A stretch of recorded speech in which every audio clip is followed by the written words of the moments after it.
My fiancée said, after we're married, you're getting a vasectomy. I'm not ruining my body with your kids. I said, interesting. Cancelled the wedding while she was at work.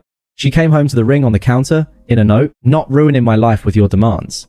She called me 50 times. I never answered. Hey viewers, before we move on to the video, please make sure to subscribe to the channel and hit the like button if you want to see more stories like this. And if you have your own story to share, send it to me.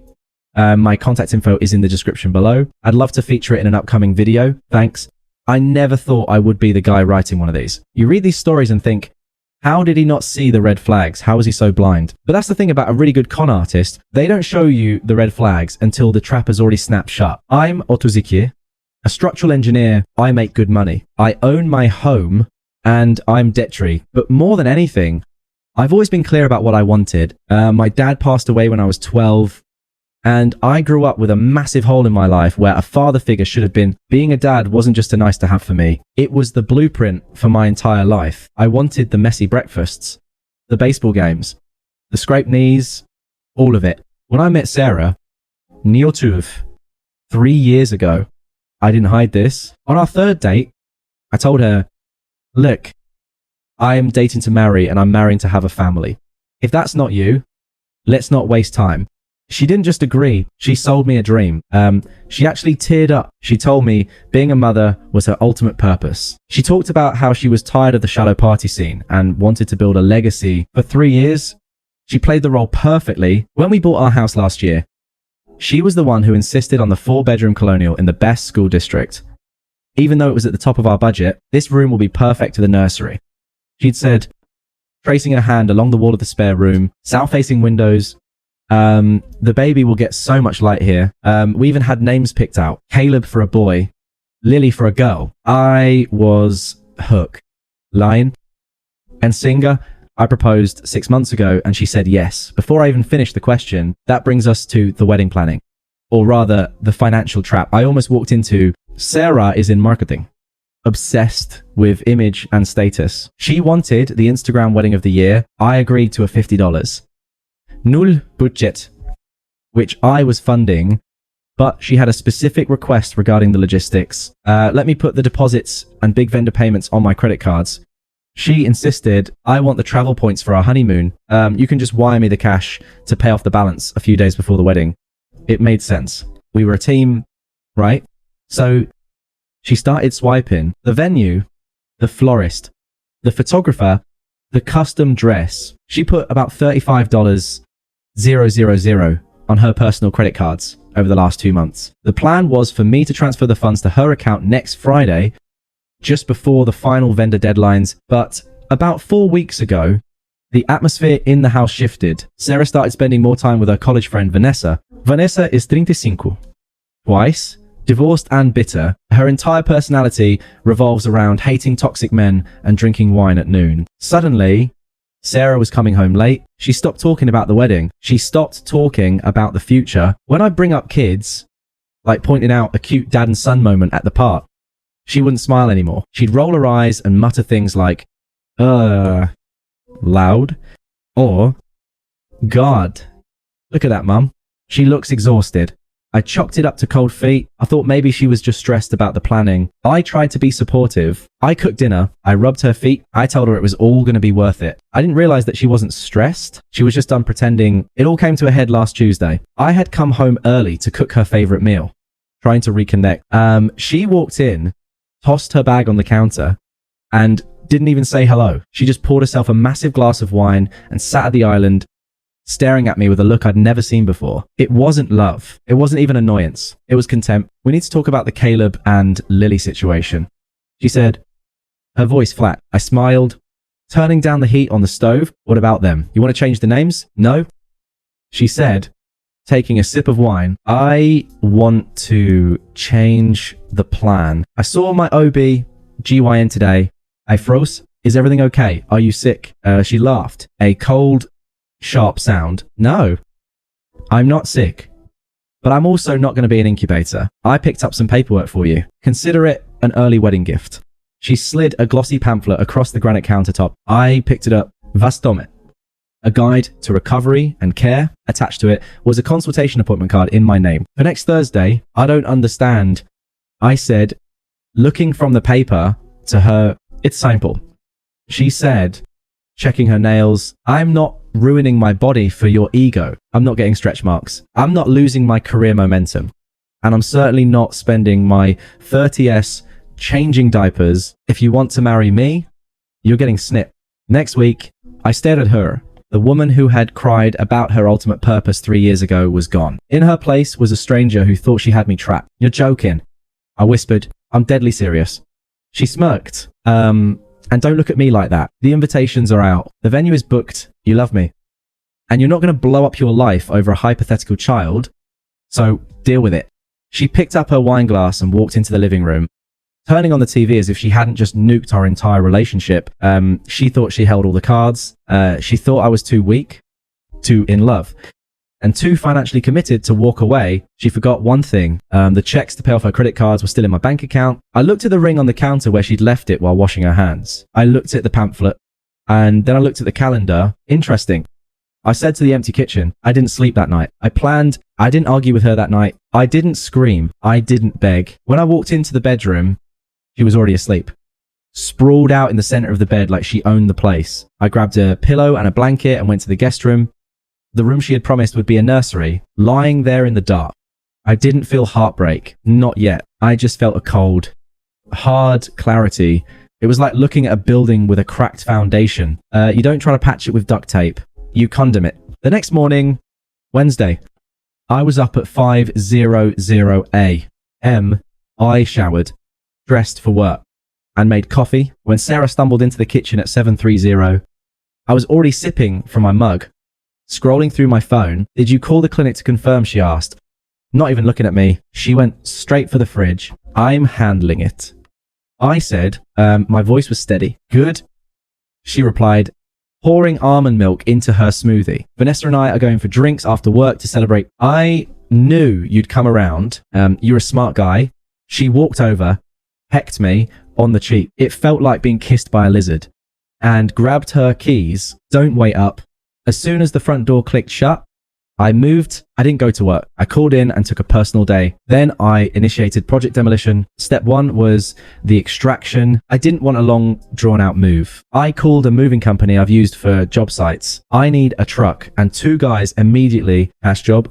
They were there in 45 minutes. I packed only what was mine: my clothes, my books, my electronic, my grandmother's antique clock. I left the furniture we bought together. I left the TV. I left the espresso machine she loved. I wanted no ambiguity. I wasn't stealing our stuff. I was removing myself from the equation. While the movers were loading the truck, I sat at the kitchen table with my laptop and opened the master spreadsheet for the wedding. This was the moment she thought would never happen. I drafted a single email. I put all the vendors in the to field. Then I did something nuclear. I added our parents, the bridal party, and every single guest in the BCC field. Subject: important update regarding the wedding of my name and Sarah. Dear friends, family, and vendors, it is with heavy hearts that I must announce the wedding schedule for next month is officially cancelled. Sarah and I have discovered we have fundamentally incompatible visions for the future. Specifically, Sarah has informed me that she does not want children and requires me to undergo permanent sterilization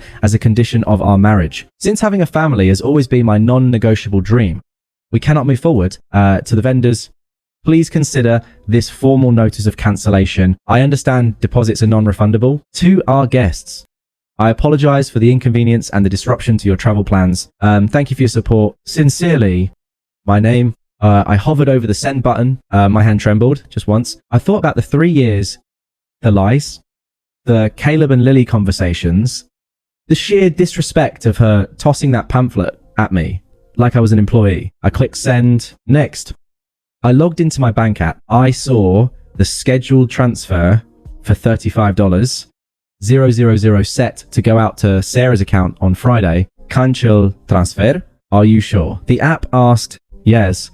The money remained in my savings account, safe and warm, but 200 per.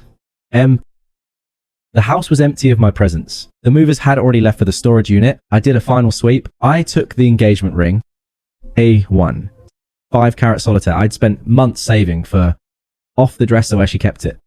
But then I stopped. If I took the ring, she'd say, I stole it. She tried to sue me for it. No, I needed a symbol. I placed the ring on the center of the kitchen island, right next to that damn vasectomy pamphlet. I grabbed a Sharpie and wrote on the back of the pamphlet, not ruining my life with your demands. The wedding is candled. The transfer is cancelled. You're on your own. My name. I walked out the door, locked it, and slid my key through the mail slot. I got into my truck and drove to a hotel 3 towns over. I turned my phone on, do not disturb, but I kept the screen visible.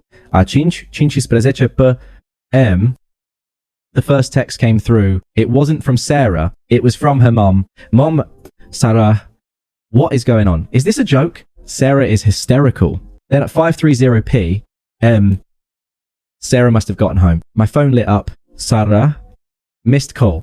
Sarah, missed call. Sarah, missed call. Then the text started rolling in. Sarah, where are you? Sarah, why is the house empty? Sarah, you emailed everyone. Are you insane? Sarah, pick up the phone right now. I watched the notifications stack up like a high score in a video game. 10 calls, 20 calls, 30 calls. Then the realization hit her. The money. Sarah, wait. I checked my account. The transfer didn't go through. You promised. Sarah, I have $35. 000 on my cards. The interest rates are insane. You can't do this. Sarah, this is financial abuse. I'm calling the police. I took a sip of the bourbon. I poured myself. Financial abuse. No. Financial abuse is tricking someone into funding a life you never intended to live with them. This was just a return to sender. I didn't block her yet. I wanted to see the shift. I wanted to see the moment she realized that this safe, boring guy she thought she could bully had just demolished her world without raising his voice. At opt 0p, the tone changed. Sarah, baby, please. I'm sorry. I was just scared. I was stressed. We can talk about this. I didn't mean it about the surgery. Please come home. Sarah, I love you. Don't throw away 3 years over a fight. Sarah, Vanessa told me to be tough. It was her idea. She said, if I was firm, you'd agree. I want kids. I do. Just come back. I laughed out loud in the empty hotel room, blaming Vanessa. Classic. I typed one response. I didn't send it to Sarah. I sent it to the group chat that included her parents, and my mum. I am safe. The decision is final. Please do not contact me further. All communication goes through my lawyer from this point forward. Then I blocked her number. I slept like a baby. The kind of baby she never wanted to have. The weeks following my departure were a masterclass in the difference between noise and signal. Sarah was noise. I was signal. For the first 3 days, the flying monkeys attacked Sarah's bridesmaids, her aunt, and even that toxic friend, Vanessa, tried to blow up my phone. They left voicemails calling me a coward, a narcissist, and a man-child who couldn't handle an independent woman. I didn't engage. I didn't argue. I simply forwarded every voicemail and text to my lawyer. Yes, I hired a lawyer immediately, not for a divorce, since we weren't married yet, but to protect my assets. I knew Sarah would come for the money, and she did. 2 weeks after I left, I received a demand letter from a strip mall attorney she'd hired. They were threatening to sue me for a breach of promise and demanding I pay the $38,000 credit card debt she had accrued for the wedding. Plus émotionnel distress. My lawyer, a shark named Harrison, actually laughed when he read it. She put the debt on her personal cards to get the points. Harrison explained to me, leaning back in his chair, legally, those are her debts. Unless there is a written contract stating you agreed to assume that specific liability, she's out of luck. And since the wedding, the consideration for the contract didn't happen because she tried to alter the terms of the marriage with a surprise medical procedure. Yeah, she has no case. We sent a response letter that essentially said, go ahead and sue. We will countersue for the return of the engagement ring and legal fees, and we will depose Vanessa regarding the conspiracy to coerce a medical procedure. They went silent. The social fallout was just as brutal for her because I had sent that email, the one explicitly stating she demanded sterilization. She couldn't spin the narrative. She couldn't play that he left me at the altar victim card without someone asking, yeah, but didn't you try to force him to get a vasectomy? The Instagram wedding she wanted became the town's biggest cautionary tale. I heard through mutual friends that the financial reality hit her like a freight train. The venue refused to refund the $15,000 deposit. The florist, the caterer, the dressmaker, they all kept their cuts. Sarah was left with nearly $40. 0 inches high interest debt and an entry-level marketing salary that couldn't cover the minimum payments. She lost the apartment within 2 months. I heard she had to move back in with her parents in the suburb. The same parents she used to brag about outgrowing. As for me, I didn't celebrate her downfall. I didn't post about it. I just erased her. I sold the house we had lived in. Too many memories of her fake nursery planning. I took the profit, combined it with the money I didn't spend on her debt, and bought a fixer-upper on the other side of the city. I spent a year working on that house. I tore down walls. I built a deck. I healed. I started dating again. But this time, I listened to actions, not words. I met Emily about 14 months after the breakup. She was a pediatric nurse. On our second date, she told me, my life is chaotic. I work long hours and I want 4 kids and a golden retriever. If that scares you, run now. I didn't run. I proposed a year later. It had been almost 3 years since I walked out of that kitchen. I was at a high-end furniture store on a Saturday afternoon. Emily and I were looking for a crib, not a theoretical crib for a future room, a real crib. Emily was 7 months pregnant with our son. I was testing the railing of a solid oak model when I heard a voice that made the hair on the back of my neck stand up. Not out of fear, but out of sheer uncomfortable recognition. So, you actually did it. I turned around, standing in the aisle. Clutching a throw pillow like a shield was Sarah. She looked tired. That's the only word for it. The glossy, high-maintenance sheen she used to have was gone. Her hair was pulled back in a messy bun. Her roots were showing, and she was wearing a generic tracksuit. She looked 10 years older than the woman I'd left. Hello, Sarah, I said.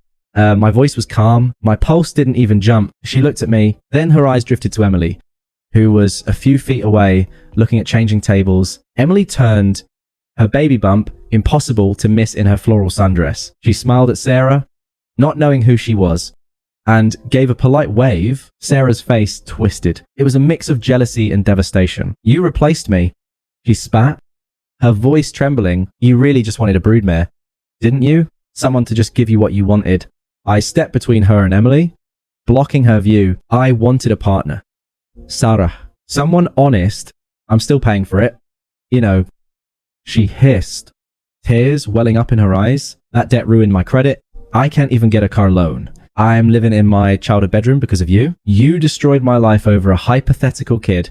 She was still doing it, still framing herself as the victim, still refusing to see that the grenade that blew up her life was the one she pulled the pin on. I didn't destroy your life. I said, my voice low and steady. I just refused to let you destroy mine. We could have worked it out. She raised her voice, pausing a few shoppers to look over. I would have given you a kid if I knew you were actually going to leave. I loved you. No. I corrected her. You loved the lifestyle I provided and you didn't want a kid. Sarah, you made that very clear. You shouldn't have to compromise on your body, and I shouldn't have to compromise on my family. We both got what we wanted. I have nothing. She snapped. I looked at her one last time. I didn't feel anger. I didn't feel the need for revenge. I just felt relief. Relief that I wasn't the one paying off those credit cards. Relief that I wasn't the one waking up next to her bitterness every day. You have your freedom. I said, no kids to ruin your body. No husband to hold you back. You want Sarah. Enjoy it. I turned my back on her. Babe? Emily called out, holding up a soft blue blanket. Do you like this one? I walked over to my wife, put my hand on the small of her back, and kissed her forehead. I love it. I said, let's get it. We walked to the register. I didn't look back to see if Sarah was still standing there. I didn't care. She was just a ghost from a life I almost settled for, fading away in the rearview mirror of the life I built. Thanks for watching. Make sure to subscribe to the channel and hit the like button. What do you think about this story? Share it in the comments.